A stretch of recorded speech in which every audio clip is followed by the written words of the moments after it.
जय हिंद क्रांति arts GS coaching centre में आप सभी का बहुत बहुत स्वागत है। तो जैसे कि आप सभी लोग को मालूम है, जैसे कि आप सभी लोग को मालूम है कि आप लोगों का एग्ज़ाम जो है 20 सितंबर को जो है, यानी कल 20 सितंबर 2025 को जो है आपका ज्योग्राफी का एग्ज़ाम है। तो आपको जो है यहाँ पर मात्र बहुत ही 5 से 7 मिनट में 35 प्रश्नों का, वैसे 35 प्रश्नों का जो है रिवीजन कराने वाले हैं। वैसे 35 प्रश्नों को याद कराने वाले हैं, जहाँ से एग्जाम्स में पूछे जाने की पूरी संभावनाएं है। तो चलिए सबसे पहले आपके सामने जो है पहला क्वेश्चन है कि निम्नलिखित में कौन सी खाद्य फसल है। बताइए कौन सी खाद्य फसल है। तो याद है आप लोग को, यहाँ पर देखिएगा तो क्या है, तो मक्का है। चलिए ऑप्शन नंबर सी हो जाएगा। अगला क्वेश्चन धुआंधार तरीके से हम लोग चल रहे हैं कि निम्नलिखित में कौन सा भू उपयोग संवर्ग नहीं है। तो याद रखिएगा कौन सा नहीं है, तो सीमांत भूमि। कौन सा? सीमांत भूमि, याद रखिएगा। अगला क्वेश्चन चलते हैं। अगला क्वेश्चन है कि खट्टे रसदार फलों की कृषि संबंधित है। बताइए किससे? तो भूमध्य सागरीय कृषि से। किससे? भूमध्य सागरीय कृषि से। ऑप्शन नंबर सी हो जाएगा। अगला क्वेश्चन चलते हैं। चलिए निम्नलिखित में से कौन सी रोपण फसल नहीं है। तो याद रखिएगा गेहूं जो है यह रोपण फसल नहीं है। अगला क्वेश्चन चलते हैं। चलिए सहकारी कृषि अधिक सफल रही है। बताइए कहाँ? तो डेनमार्क में। कहाँ? डेनमार्क में। अगला क्वेश्चन चलते हैं। चलिए कि यूरोप वासियों द्वारा अपने उपनिवेशों में किस प्रकार की कृषि का विकास किया गया है। तो याद रखिएगा रोपण कृषि का। किसका? रोपण कृषि का। अगला क्वेश्चन चलते हैं कि निम्नलिखित में से कौन सी एकल कृषि नहीं है। तो याद रखिएगा मिश्रित कृषि जो है एकल कृषि नहीं है। अगला क्वेश्चन देखते हैं कि निम्न प्रदेशों में किसमें विस्तृत वाणिज्य अनाज कृषि नहीं की जाती है। तो याद रखिएगा अमेजन बेसिन में। कहाँ? अमेजन बेसिन में। अगला क्वेश्चन चलते हैं। निम्नलिखित में कौन से देशों में गेहूं व चावल की अधिक उत्पादकता की किस्में विकसित की गई है। तो याद रखिएगा किस देश में? मैक्सिको तथा फिलीपींस में। कहाँ? मैक्सिको तथा फिलीपींस। ऑप्शन नंबर क्या हो जाएगा? तो बी हो जाएगा। क्या हो जाएगा? ऑप्शन नंबर बी हो जाएगा। अगला क्वेश्चन चलते हैं। शुष्क कृषि में निम्न में से कौन सी फसल नहीं बोई जाती है। तो याद रखिएगा गन्ना। क्या? गन्ना। ऑप्शन नंबर डी हो जाएगा। अगला क्वेश्चन चलते हैं कि निम्नलिखित में कौन कृषि आधारित उत्पाद नहीं है। तो याद रखिएगा नमक। क्या जी? नमक। अगला क्वेश्चन चलते हैं। चलिए ब्राजील के कॉफी बागान को क्या कहा जाता है? फेजेंडा कहा जाता है। क्या कहा जाता है? फेजेंडा कहा जाता है। ऑप्शन नंबर डी याद रखिएगा। चलिए फेजेंडा। अगला क्वेश्चन चलते हैं कि निम्नलिखित में कौन सी रोपण फसल नहीं है। तो याद रखिएगा चावल जो है रोपण फसल नहीं है। ऑप्शन नंबर डी हो जाएगा। अगला क्वेश्चन चलते हैं कि गेहूं की खेती के आदर्श तापमान कितना होना चाहिए। 10 से 20, यानी 10 डिग्री से 20 डिग्री सेल्सियस। अगला क्वेश्चन चलते हैं। आज विश्व में लगभग कितने लोगों का घर भरण पोषण जो है चलवासी पशुचारण पर निर्भर है। तो याद रखिएगा 2 करोड़ लोगों का। 2 करोड़ लोगों का। अगला क्वेश्चन चलते हैं कि चावल धान की खेती संबंधित है। तो याद रखिएगा गहन निर्वहन कृषि से। किससे? गहन निर्वहन कृषि से।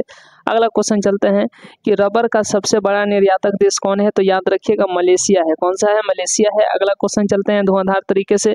कृषि के अंतर्गत हम इनमें से किसे लेते हैं। चलिए तो इनमें से सभी को लेते हैं। याद रखिएगा यदि आप 20 तारीख को जो है ज्योग्राफी का एग्जाम देने वाले हैं तो एक एक क्लास को जो है, एक एक क्लास के क्वेश्चन को सिर्फ सुनना है। सुन करके आपको याद हो जाएगा और यही जो है आपको एग्जाम्स में लिखना है। चलिए अगला क्वेश्चन चलते हैं कि निम्नलिखित कृषि के लिए इनमें से कौन सबसे अधिक उपयुक्त है। याद रखिएगा क्या? तो मैदान। अगला क्वेश्चन चलते हैं धुआंधार तरीके से।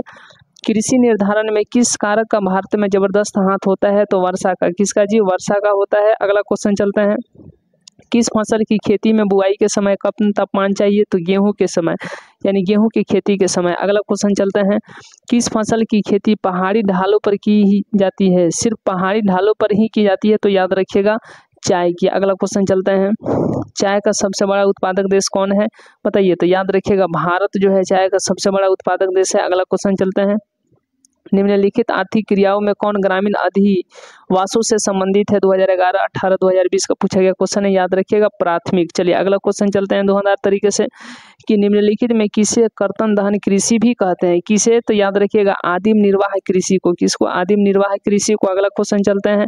चलिए आप लोग क्लास को देखते चलिए, फिर इसके बाद एक और क्लास लेकर के आएंगे। चलिए लगातार क्लास आता रहेगा जब तक आपका एग्जाम नहीं हो जाएगा। चलिए अगला क्वेश्चन है कि फलों की कृषि क्या कहलाती है। तो याद रखिएगा पूर्णोत्पादन कहलाता है। ठीक है। अगला क्वेश्चन चलते हैं।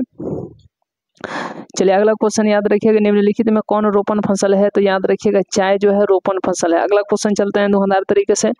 रबर किस प्रकार की कृषि की उपज है। किसकी? तो रोपण कृषि की। किसकी? रोपण कृषि की। अगला क्वेश्चन चलते हैं।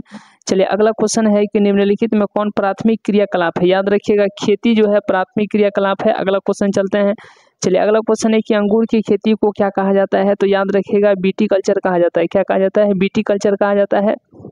अगला क्वेश्चन है इनमें कौन शुष्क कृषि से संबंधित है, तो बाजरा जो है शुष्क कृषि से संबंधित है। अगला क्वेश्चन चलते हैं धुआंधार तरीके से। इनमें कौन चरवासी पशुचारण से संबंधित है, याद रखिएगा तो लामा भी ठीक है, याक भी, रेंडियर भी, इनमें से सभी। चलिए अगला क्वेश्चन चलते हैं, इनमें कौन व्यापारिक अन्य कृषि से संबंधित है, याद रखिएगा गेहूं जो है व्यापारिक अन्य कृषि से संबंधित है। अगला क्वेश्चन चलते हैं कि इन कोयला क्षेत्रों में कौन जर्मनी में है, याद रखिएगा कौन जो है रूर, क्या रूर। अगला क्वेश्चन चलते हैं, चलिए अगला क्वेश्चन है कि निम्नलिखित में कौन रोपण फसल है, तो याद रखिएगा कोको, क्या कोको। तो इस तरीके से आप देखिए कि आज के क्लास में जो हम लोग 35 क्वेश्चन लेकर के चले हैं और बहुत ही इंपॉर्टेंट है और याद रखिएगा बहुत ही कम समय में। तो मिलते हैं अगले क्लास में। चलिए अगले क्लास में हम लोग मिलते हैं। चलिए अगले क्लास में हम लोग मिलते हैं, तब तक के लिए ये क्लास को यहीं तक रहने देते हैं, ठीक है। तो इस क्लास से आप लोगों को बहुत ही ज़्यादा बेनिफिट होने वाला है, ठीक है। मिलते हैं अगले क्लास में अगले वीडियो के साथ, तब तक के लिए बहुत बहुत धन्यवाद।